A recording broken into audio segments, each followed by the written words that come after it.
Siegel, thank you so much. Thanks, Doug.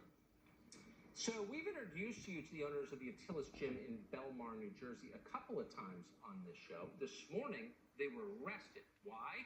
For defying the state's mandatory shutdown orders.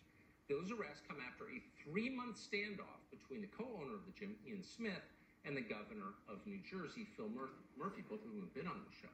At one point, Smith removed the doors from the gym so the state couldn't keep them shut. Before reopening last May, he announced that he was willing to deal with the consequences of violating state law. You're openly defying him on television. What do you think is going to happen to you when you do this? We're prepared for any and all consequences. Our actions on Monday are going to be grounded in the ideals of civil disobedience. He should have just set a federal building on fire, screamed the right slogans, Ian Smith would be fine, but he didn't, and so he was arrested. He joins us tonight. Ian, good to see you. Tell us what happened. Good evening, Tucker. From the last time that we spoke, we had lost our newest case of contempt of court, and that was on Friday of last week.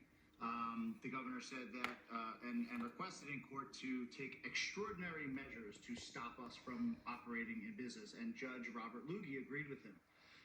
My partner and I had the doors removed since Thursday, and we had not left the building since. We had 2 weeks worth of clothing, and we were prepared to stay inside at all costs. But we did agree that we would go peacefully if law enforcement came. That time came this morning at about 5:10 this morning, when the county sheriff walked in the building and said that we were under arrest. Frank and I at that point went peacefully, and when we arrived back after being booked, we had boarded up doors. I hope the sheriff was embarrassed. I assume he was. There are murderers walking free, a lot of them in New Jersey tonight. Maybe they should do something real. You went on this show. You knew that that was wagging a finger in the face of the tyrants who run your state. You did it anyway. Why? Because I'm not afraid of tyrants, and no American should be, because we outnumber them greatly, and the only thing that they run off of is fear, which is why you see what you see in the media, where they're pumping fear into the coronavirus when what they should be pumping is solutions. They don't do that. They don't ever offer any solutions. It's wear a mask, shut up, and wait for a vaccine. That's not public health, and I won't subscribe to it.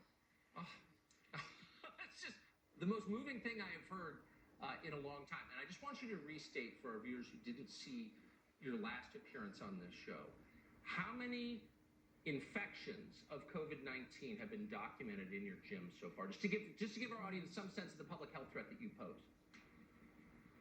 At this point, we have record from June that we reopened and allowed visitors to our facility.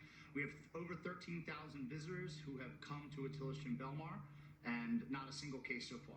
Governor Murphy cannot say that about the long-term care facilities that are 100% in his control, that have been shut down since March and account for over 50% of the deaths in the state.